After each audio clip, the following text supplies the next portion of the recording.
Hi friends, welcome back to my channel. నా video చూస్తున్న ప్రతి ఒక్కరికి చాలా చాలా థ్యాంక్స్ అండి. నేను ఈ వీడియోలో వచ్చేసి దక్షయజ్ఞం పూర్తయిందా లేదా అనేది ఈ వీడియోలో తెలియజేస్తాను. నేను ఇంతకుముందు దక్షయజ్ఞం కంప్లీట్ వీడియో అనేవి చేశానండి. అది చూసిన తర్వాత చూస్తే మీకు పూర్తిగా అర్థమవుతుంది. వీడియో స్కిప్ చేయకుండా చూడండి. నచ్చితే గనక తప్పకుండా లైక్ చేయండి ఫ్రెండ్స్. పార్వతీదేవి ఆత్మాహుతి అనంతరం సభలో హాహాకారాలు మిన్నుముట్టాయండి. ప్రమదగణాలకు ఎక్కడా లేని కోపం వచ్చి కత్తులు తీసి దక్షిణ మీద పడ్డారనమాట. భృగునికి చాలా సంతోషం కలిగింది. వెంటనే హోమం చేసి అందులో ఋగులు అనబడే దేవతలు సృష్టించి రుద్రగణాలను తరిమి కొట్టించాడు. ఈ విషయాలన్నిటిని నారదుడు వెళ్ళి శంకరునికి చెప్పడం అయితే జరిగిందనమాట. ఆయన ప్రశాంతంగా జ్ఞానమగ్నుడై కూర్చుని ఉన్నాడు. శంకరునికి ఎక్కడా లేని కోపం వచ్చేసింది. ఇంత శాంతమూర్తి రుద్రుడైపోయాడనమాట. ఒక్కసారి లేచాడు. పెద్ద వికటాట్టహాసం చేశారు. ఆ నవ్వుకి బ్రహ్మాండాలే కదిలిపోయాయండి. మెరిసిపోతున్న జటను ఒకదాన్ని తీసి నేలకేసి కొట్టడం అయితే జరిగింది. అందులో నుంచి ఒక పెద్ద శరీరం అయితే పుట్టింది. ఆ శరీరాన్ని చూసేటప్పటికి హడలిపోయారు. అందరూ వీరభద్ర అవతారం ఉద్వేగంతో ఒక్కసారి దూకి శంకరుని పాదాలకు నమస్కరించి బయలుదేరాడనమాట. బయలుదేరే ముందు పరమశివునికి ప్రదక్షిణ చేసి, తండ్రి నాకు ఏమి ఆనతి అని అడిగారనమాట.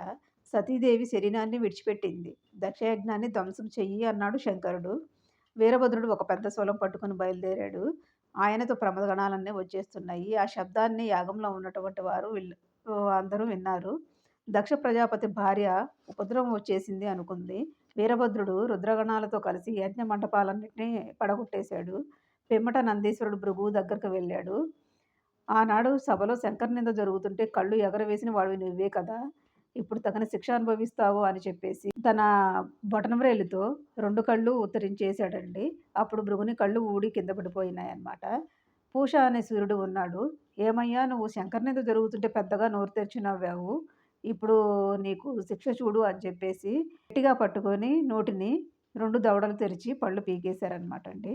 ఆఖరున వీరభద్రుడు దక్ష ప్రజాపతి దగ్గరకు వెళ్ళటం అయితే జరిగింది. ఆయన్ను కింద పారేసి గుడ్డల మీద ఎక్కి కూర్చుని కత్తితో కంఠాన్ని కోసేశాడు.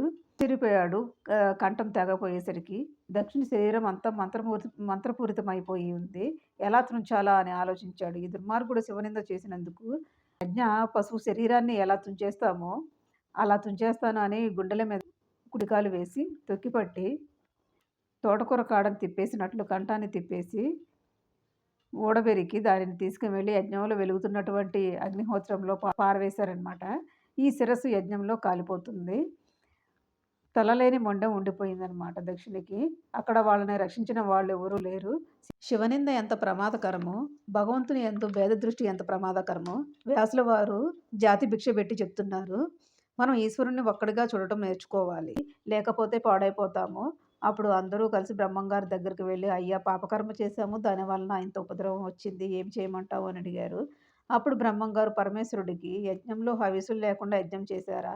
ఎందుకు ఆ యజ్ఞం? మీకు ఒక్కటే మార్గం ఉంది. ఎవరి పట్ల తప్పు చేశారో వారి దగ్గరకు వెళ్ళి కాళ్ళ మీద పడిపోండి. ఎన్ని తప్పులు చేసినా ఆయన కాళ్ళ మీద పడిపోతే క్షమిస్తాడు అని సలహా చెప్పారు.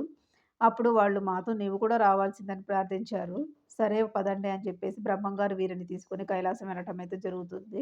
వీరు వెళ్ళేసరికి అత్యంత ప్రశాంత చిత్తుడై ఒక రావి చెట్టు క్రింద శంకరుడు కూర్చుని ఉన్నాడు. బ్రహ్మంగారు వెళ్ళి పరమశివుని ముందు స్తోత్రం చేశారు.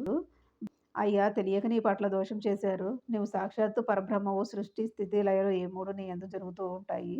తెలియనటువంటి వారు ఈ రకంగా అపచార బుద్ధితో ప్రవర్తించారు. క్షమించు వీరిని అని చెప్పేసి అడుగుతారనమాట బ్రహ్మంగారు. మహానుభావుడు బోళశంకరుడు కదా! మీ అందరికీ నిష్కల్మష చిత్తంతో అభయం ఇస్తున్నాను. యజ్ఞం మధ్యలో ఆగిపోకూడదు. ఎవరు యజ్ఞం చేయాలో అటువంటి దక్ష ప్రజాపతికి ఈవేళ ముఖం లేదు. అందుకని దక్షిణి మొండానికి గొర్రె ముఖాన్ని తీసుకువెళ్ళి అతికించండి. మిగిలిన యజ్ఞ భాగాన్ని పూర్తి చేస్తాడు.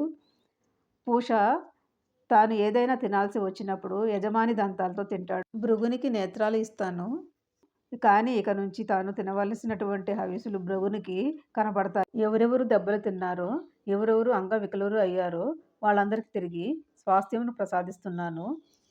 ఈ యజ్ఞం సంతోషంగా పూర్తి చేసుకోండి అని వరాలను ఇచ్చేస్తాడనమాట పరమశివుడు. దక్ష ప్రజాపతికి గొర్రె తలకాయ తీసుకువెళ్ళి పెట్టారు. వెంటనే ఆయన లేచి నిలబడి పరిగెత్తుకుంటూ కైలాసానికి వచ్చి శంకరుని చూసి ప్రార్థన చేశాడు. స్వామి, నీవు నన్ను దండించడాన్ని రక్షణగా భావిస్తున్నాను. దీనివలన ఇక భవిష్యత్తులో ఎప్పుడూ ఎవరు ఇటువంటి అపరాధాలు చేయకుందురుగాక. స్వామి నన్ను మన్నించు అని నమస్కరించాడు. వెళ్లి యాగాన్ని పూర్తి చెయ్యి అన్నాడు పరమశివుడు.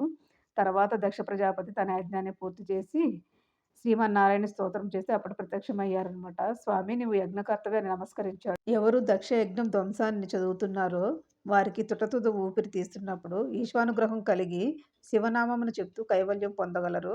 అటువంటి గొప్ప ఫలితాన్ని దక్షయజ్ఞ ధ్వంసానికి ప్రకటించారనమాట విష్ణు భగవానుడు. ఇదండి వీడియో అయితే. మీకు ఈ వీడియో గనక నచ్చితే తప్పకుండా లైక్ చేయండి. అలాగే షేర్ చేయండి. సబ్స్క్రైబ్ చేసుకోవడం మాత్రం మర్చిపోవద్దు friends. Thank you so much for watching అండి.